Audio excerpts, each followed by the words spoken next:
प्रभु में मेरे प्रिय मित्रों, परमेश्वर की जीवित उपस्थिति में आपका स्वागत है।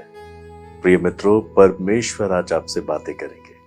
हाँ, जब विश्वास के द्वारा आप उनके करीब आते हैं तो वो आपसे बातें करते हैं। ये जरूरी है कि आप पूरा विश्वास और भरोसा रखें। सुनने के लिए प्रभु के करीब आए, वो आपसे आपकी हित की बातें करेंगे। हम अंतिम दिनों में आ चुके हैं। हम और पूरा संसार प्रभु यीशु मसीह के संसार में आने की बाट जो रहा है, इंतजार कर रहा है। मैं विश्वास करता हूं कि आप इसी प्रकार से अपने मुक्तिदाता प्रभु यीशु मसीह के आने का इंतजार कर रहे हैं।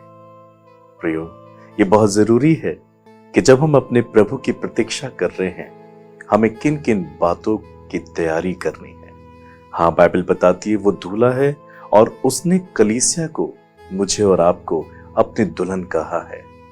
एक दुल्हन किस प्रकार से तैयार होती है अपने दूल्हे के लिए, आज इस संदेश में हम यही जानेंगे। प्रिय, बाइबल बताती है इब्रानियों 9 अध्याय उसके 28 पद में, वैसे ही मसीह भी बहुतों के पापों को उठा लेने के लिए एक बार बलिदान हुआ, और जो लोग उसकी प्रतीक्षा करते हैं उनके उद्धार के लिए दूसरी बार बिना पाप के दिखाई देगा।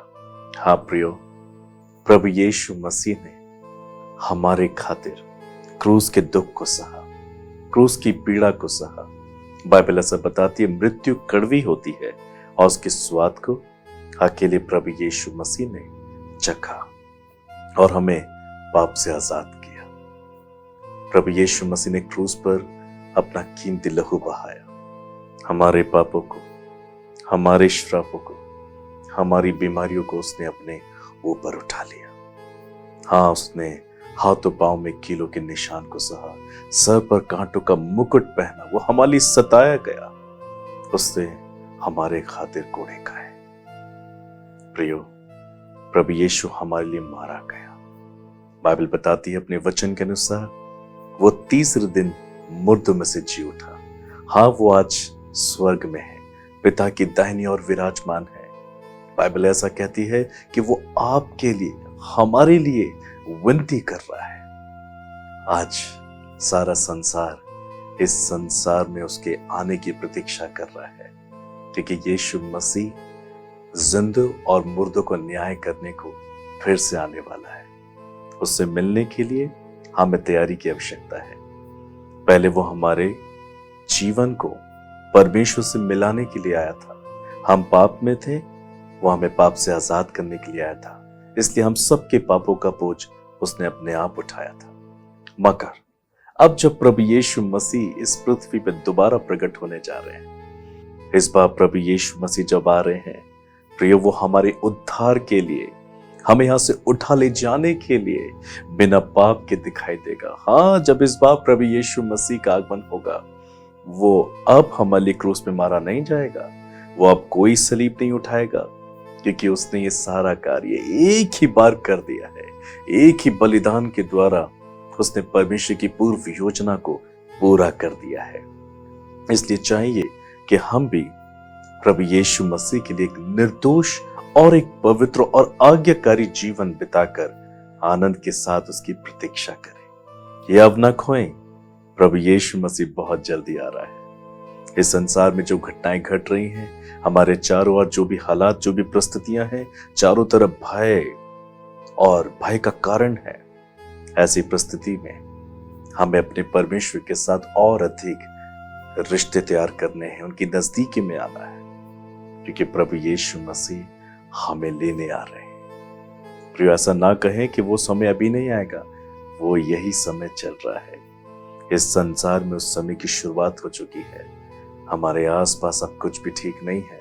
आप ये कल्पना ना करें कि अब सब कुछ ठीक हो जाएगा।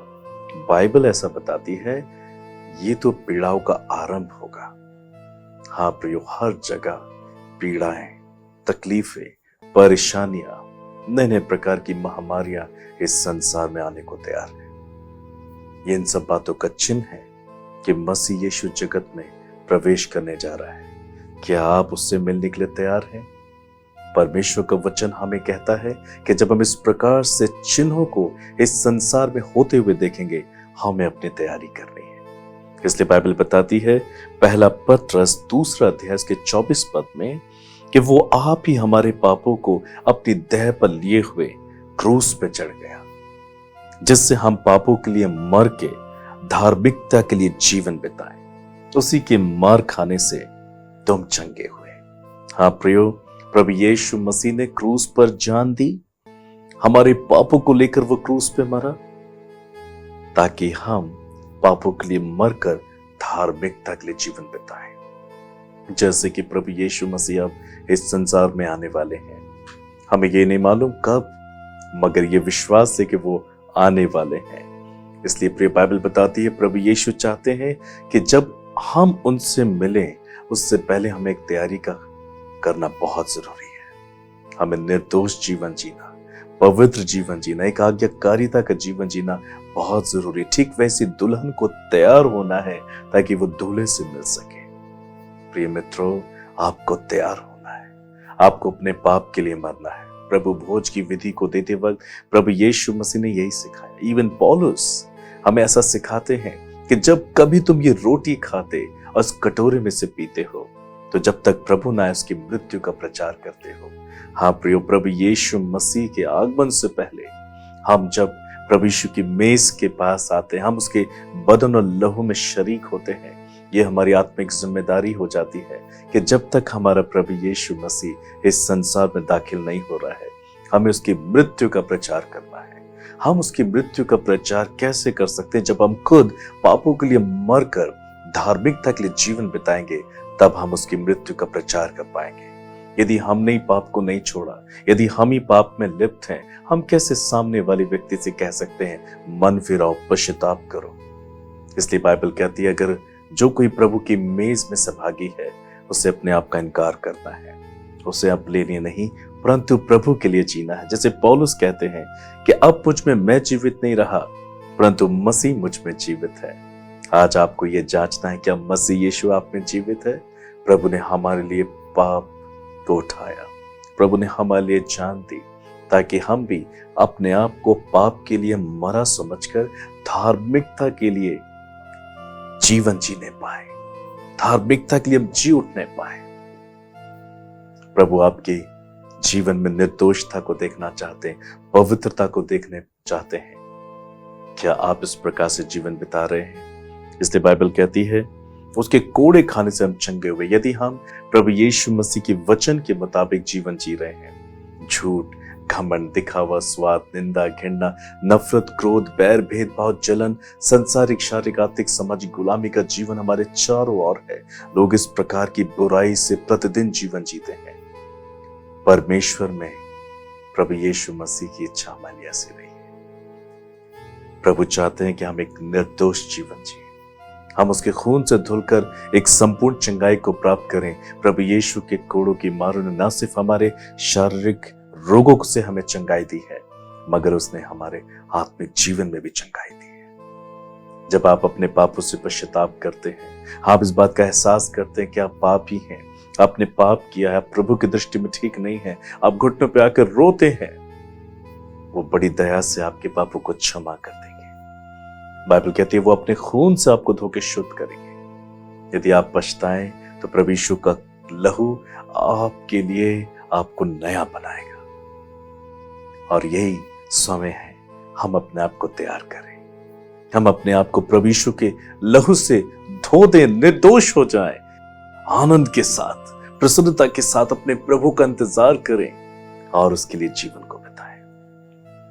हाँ प्रियो, आज आप जहां कहीं भी हैं, विश्वास के साथ आप इस वचन को सुन रहे हैं, अपने हृदय को खोलें, कठोर ना करें, क्योंकि प्रभु आपसे प्रेम करते हैं। बाइबल ऐसा बताती है रोमियो 8 अध्याय के 10 पद में, यदि मसीह तुम में है तो देह पाप के कारण मरी हुई है, परंतु आत्मा धार्मिकता के कारण जीवित है। यदि मसीह तुम में है तो देह पाप के कारण मरी हुई है।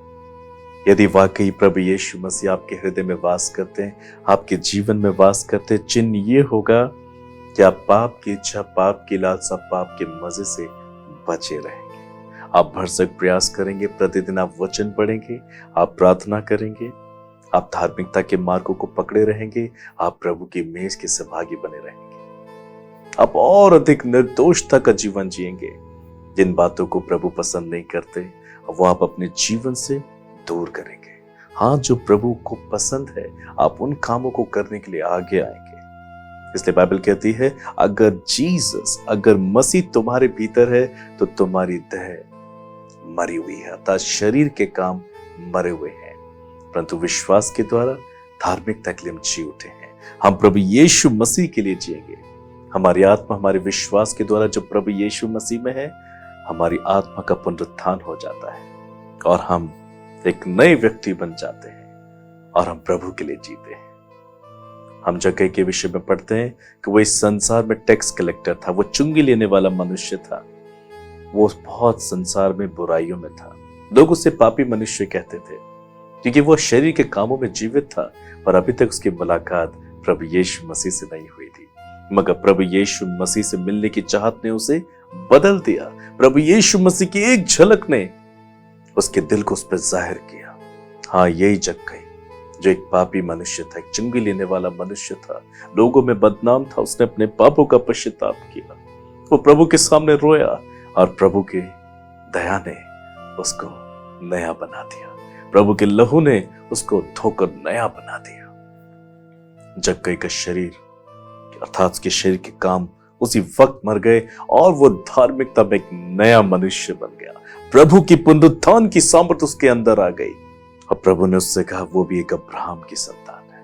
हाँ प्रियो, इसी प्रकार से प्रभु आपके जीवन में कार्य करना चाहता है। यदि आप वाकई पछताए हैं, यदि आपने वाकई प्रभु के सामने पश्चाताप किया है, शरीर के काम नष्ट हो जाएंगे और आपकी आत्मा धार्मिकता के जीवन को जीने के लिए जिंदा हो जाएगी। हाँ, प्रभु अपने पुनरुत्थान की सामर्थ को इस संसार में उंडेलेंगे। प्रियो, इससे पहले कि प्रभु यीशु मसीह के आगमन में हमारे जीवन बदल जाए, प्रभु हमें उठा के लेके जाए, हमारा स्वर्गारोहण हो जाए, हमें इस अनुभव का इसी पृथ्वी पे होना बहुत जरूरी है। यदि आपका शरीर उसके काम अर्थात शरीर के काम आपके जीवन में मर चुके हैं क्योंकि आपने यीशु को स्वीकार किया है, तो निश्चय जानिए पुनरुत्थान की सामर्थ आपके अंदर आकर आपकी आत्मा को पुनः जीवित कर चुकी है और अब आप प्रभु यीशु के लिए जी रहे हैं। यदि ऐसा नहीं, आपको सोचना जरूर है, आपको मन फिराना जरूरी है। यदि आपके जीवन में बदलाव नहीं, परिवर्तन नहीं,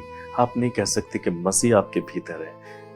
यदि मसीह आपके भीतर है तो पाप आपके अंदर से घट रहा होगा, खत्म हो रहा होगा। पहला पत्रस पहला अध्याय 15-16 पद में प्रभु चाहते हैं कि पवित्र बने, वो भी अपने संपूर्ण चाल चलन में, क्योंकि हमारा बुलाने वाला पवित्र है और लिखा है पवित्र बनो क्योंकि मैं पवित्र हूं। God is Holi. परमेश्वर आपसे पवित्रता की मांग करते हैं, इसीलिए तो उसने अपने पवित्र आत्मा को भी संसार में उंडेला है, ताकि जब आप परमेश्वर के मन के मुताबिक जीवन जीना शुरू करें, पवित्र आत्मा आपको पवित्र बनाए, प्रभु यीशु मसीह के लिए श्रेष्ठ दुल्हन बनाकर तैयार करे, ताकि आप उसके आगमन के दिन में दोष पाए जाए। प्रिय, संसार और संसार की वस्तु में हमें मन नहीं लगाना है। एक बार एक धनवान व्यक्ति ने प्रभु के एक दास को अपने घर में बुलाया। अपने घर में उस दास को बुलाकर उस धनवान व्यक्ति ने अपने घर को चारों ओर से उस दास को दिखाया, उस घर में बेशकीमती चीजों को दिखाया, सारी सुख सुविधा और सब आनंद से परिपूर्ण उस घर में हर एक वस्तु को दिखाया। उसके बाद उसने उस दास से कहा, श्रीमान, आपने इस घर को चारों ओर से देखा है, इस घर में ऐसी कोई वस्तु नहीं जिससे कि हमें आनंद ना मिले। संसार की हर एक सुख सुविधा इस घर में मौजूद है, मगर ये सब कुछ आपको बाहर से ही सुंदर दिखता है, ये सारी चीजें आपको बाहर से आनंददायक दिखती हैं। वास्तविकता ये है कि यहाँ कोई शांति नहीं, यहाँ कोई आनंद नहीं, क्योंकि हमने इन्हें अपने बच्चों के खातिर बनाया था। जिन बच्चों के खातिर हमने ये सब सुख सुविधाएं यहाँ पर प्राप्त की थी, वो बच्चे हमें छोड़कर चले गए। उन्होंने विदेशों में शादियां कर ली और वो मुझे, मेरी पत्नी को छोड़ के चले गए। मेरी पत्नी उनकी याद में बीमार हो गई है और मैं दिन भर इस घर में दुखी रहता हूं। प्रियो, ये जानना जरूरी है, संसार में शांति नहीं मिलती, संसार की वस्तु में हमें शांति नहीं मिलती, केवल प्रभु यीशु मसीह हमें शांति देता है। यूहन्ना 14:27 में प्रभु यीशु ने कहा, मैं तुम्हें अपनी शांति दिए जाता हूं, जैसा संसार देता वैसा नहीं, अपनी शांति तुम्हें देता हूं। इस संसार में, संसार की वस्तुओं में आप अपने मन को ना लगाएं। आप और ज्यादा दुखी, आप और ज्यादा परेशान, और ज्यादा व्याकुल रहने लगेंगे। पर यदि आप स्वर्ग की वस्तु की खोज में रहते हैं, जहां मसीह यीशु विराजमान है, यदि आप प्रभु यीशु की खोज में रहते हैं और उसके आगमन के लिए अपने आप को प्रिपेयर करते हैं, अपने आप को तैयार करते हैं, आप उतना अधिक आत्मिक आनंद को प्राप्त करेंगे। प्रभु का आनंद, मुफ्त का आनंद, स्वर्गीय आनंद, जिसके लिए आपको कोई पैसा खर्च नहीं करना पड़ता। आपको सिर्फ अपने जीवन का समर्पण करना है। प्रभु यीशु आपसे प्रेम करते हैं।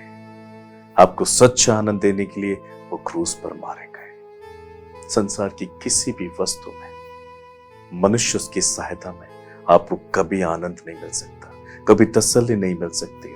आप अपने समय को बर्बाद ना करें, आत्मा सच्चाई से प्रभु की खोज करें, अपने पापों से पश्चाताप करें। आप अपने आज के जीवन की चिंता करें कि आप किस प्रकार से जीवन जी रहे हैं।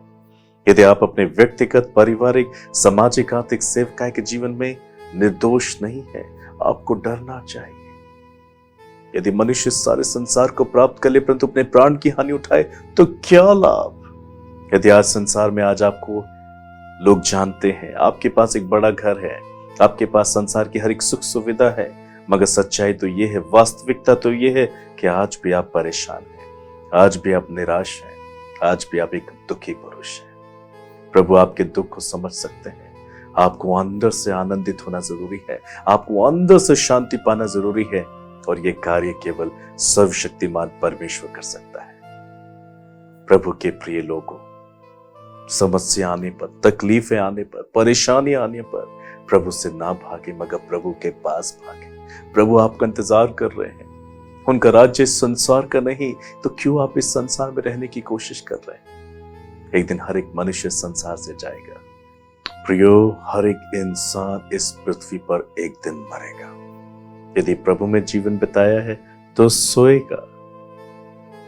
प्रियो, प्रयास कीजिए, आज चुनाव कीजिए।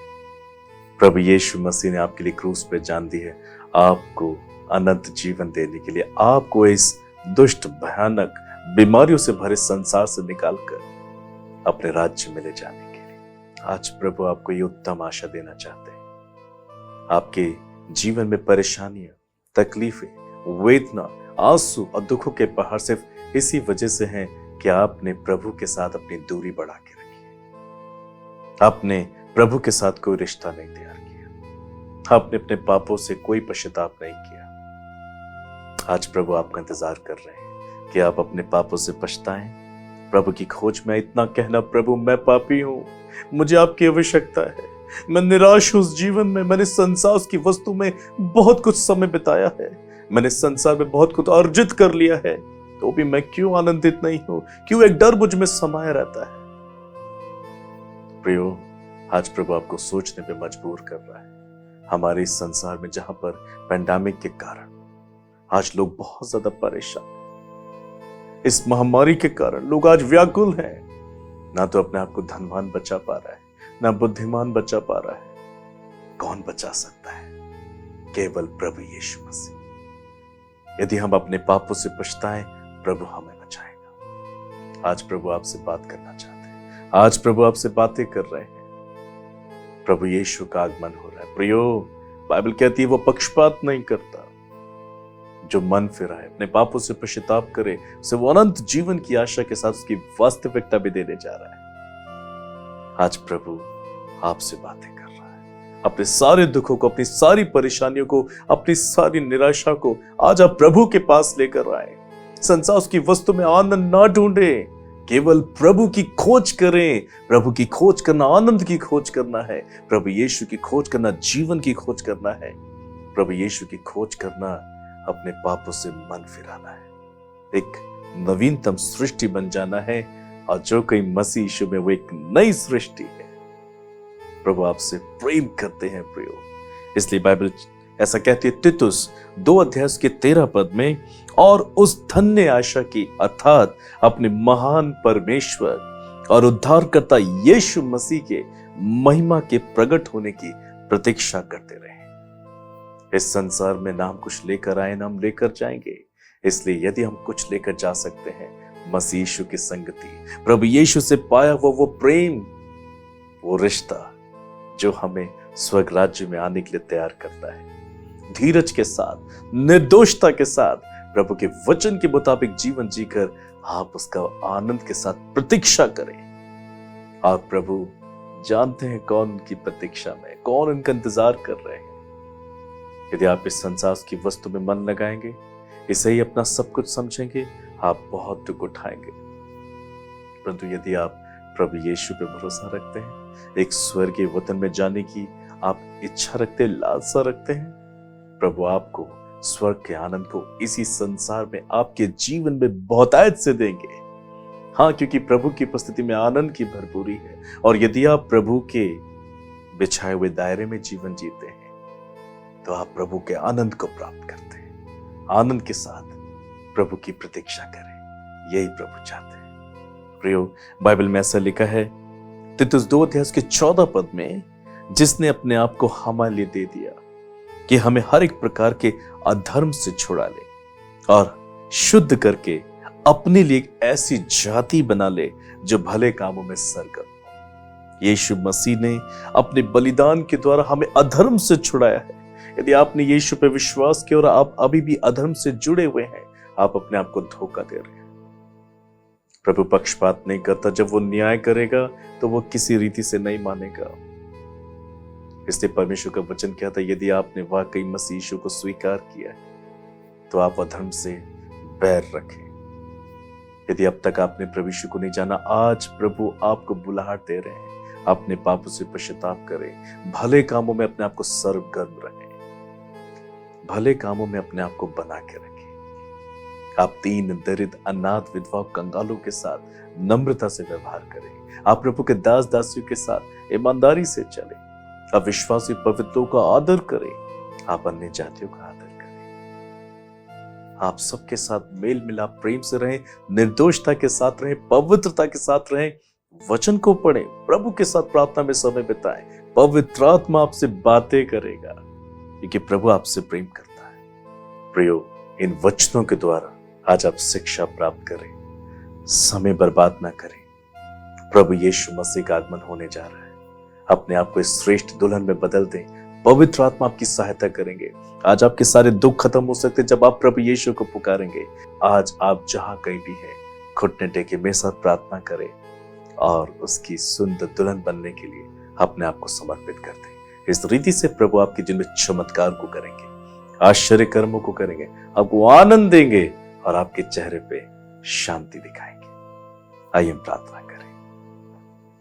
सर्वशक्तिमान दयालु प्रेमी पिता, मैं प्रार्थना करता हूं प्रभु, जो मेरे साथ प्रार्थनाएं कर रहे हैं, मैं उनके जीवन के लिए आपको धन्यवाद करता हूं। स्वामी, आज जो कोई भी अपने जीवन में निराश और परेशान है, हाँ प्रभु, इस संसार में जहाँ चारों ओर महामारी है, चारों ओर तकलीफें हैं, पीड़ाएं हैं, कलेश है, बहुत से लोग रो रहे हैं प्रभु जी, बहुत से लोग परेशान हैं, वो इन सब से कैसे बचेंगे, कैसे निकलेंगे, उन्हें नहीं मालूम।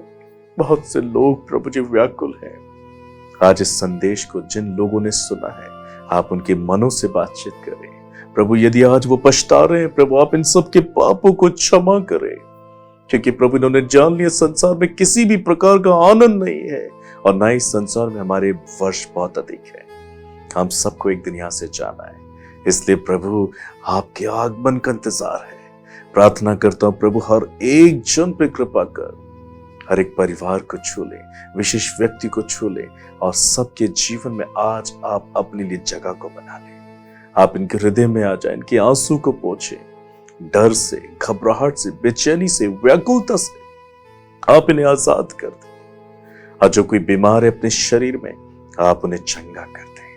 जो कोरोना वायरस से पीड़ित है, ओ प्रभु हॉस्पिटल में है, अपने घर में क्वारंटीन है, Lord you heal them in Jesus name.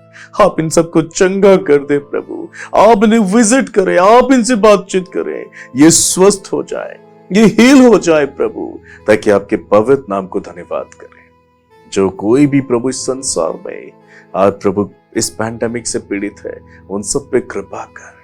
और जो नाना प्रकार की परेशानियों में है, कर्जों में है, कलेशों में है, वेदना में, व्याकुलता में है, उनके वैवाहिक जीवन में परेशानी है, उनके बच्चों में परेशानी है, यीशु मसीह के नाम से आप उन्हें आजाद कर दें प्रभु।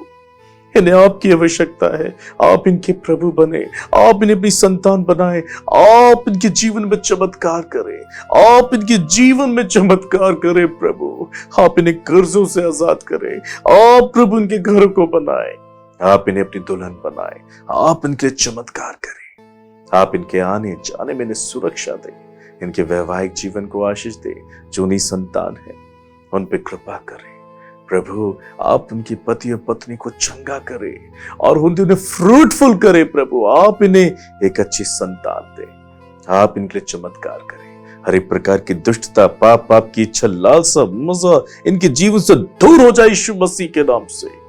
ओ पवित्र आत्मा से आप इनको भर दीजिए। मैं प्रार्थना करता हूं ये पवित्र आत्मा से भर जाए स्वामी, और आपके मन के मुताबिक जीवन जीकर आपके नाम की महिमा करें। धन्यवाद ऐसा करने के लिए। अपने आगमन के लिए आप इनको तैयार करें। हर एक जन को मैं आपके हाथों में समर्पित करता हूं, सब छोटे बच्चों को आपके हाथों में सौंपता हूं। धन्यवाद ऐसा करने के लिए। मैं आदर, महिमा, प्रशंसा आपको देता हूं प्रभु यीशु मसीह के नाम से मांगता हूं पिता, आमीन, आमीन। प्रिय मित्रों, यदि आपने विश्वास के साथ प्रार्थना की है, भरोसा रखिए, चमत्कार आपके जीवन में आ चुका है। प्रभु आपको आनंदित कर चुका है, प्रभु आपके साथ है। God bless.